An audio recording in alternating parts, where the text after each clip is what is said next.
And so the courier who had cheated death in the cemetery outside Good Springs cheated death once again, and the Mojave Wasteland was forever changed. The new California Republic celebrated its second victory at Hoover Dam, establishing definitive control over the entire Mojave Wasteland. Soon after, they negotiated terms to annex the Strip, Freeside, and many surrounding communities. The Mojave Wasteland, at long last, had entirely fallen under the NCR's banner. The courier, fair and even-handed in his dealings throughout the wasteland, was honored by the NCR for his support of the military at Hoover Dam. He was presented with the Golden Branch, the highest civilian decoration given by the Republic. With the help of the gunrunners, the Boomers developed a healthy trading relationship with the NCR. Eventually, the Boomers began wandering out into the wasteland, while still preventing outsiders from entering Nellis. The Brotherhood and the NCR in the Mojave Wasteland declared an official truce, despite continued hostilities between the two in the West. As per their agreement, the NCR handed over all suits of salvaged power armor, and in return, the Brotherhood helped patrol I-15 and Highway 95. Their leaders destroyed by the courier, the fiends scattered throughout the wasteland.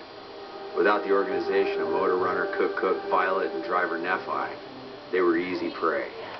After the NCR's victory at the dam, the followers of the Apocalypse were pushed out of Old Mormon Fort during its occupation by NCR forces. NCR further encouraged them to leave Outer Vegas entirely, and the followers had no choice but to comply. Good Springs saw more trade along I-15 after NCR gained control of the Mojave Wasteland. But with that came a heavy burden of the Republic's taxes.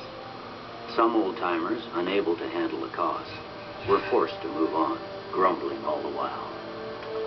During the Battle of Hoover Dam, the Great Khans quickly evacuated Red Rock Canyon and headed north and east into the plains of Wyoming.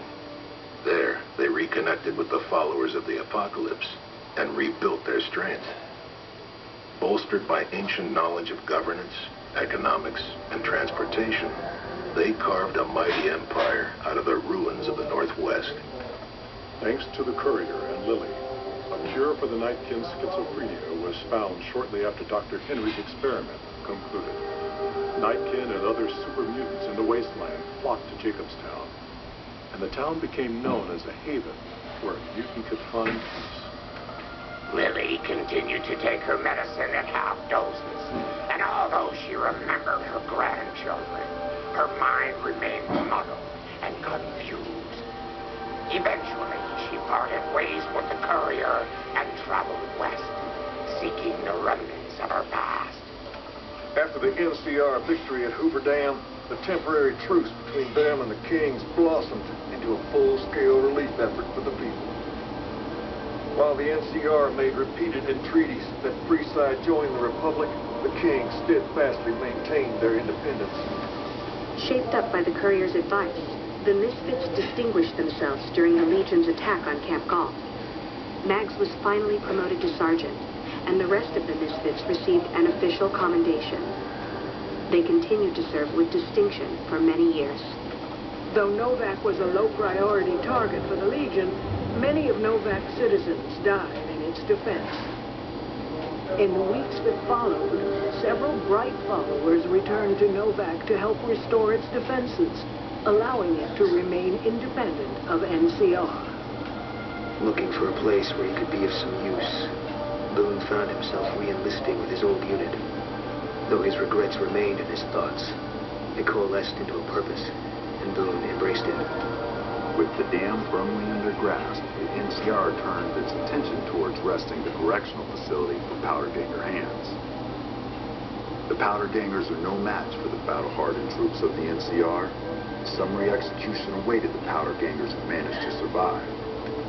After the majority of the Vault 19 Powder Gangers joined the Great Khans, the weaker members scattered throughout the Mojave Wasteland. Though a few managed to erase their past, most never survived the journey. After Hoover Dam, Sheriff Myers runs prim with his own style of frontier justice. He deals with most folks fairly, but now and then someone winds up dead with little to no evidence against them. And so the courier's road came to an end, for now. In the new world, the Mojave Wasteland, fighting continued, blood was spilled, and many lived and died just as they had in the old world. Because war never changes.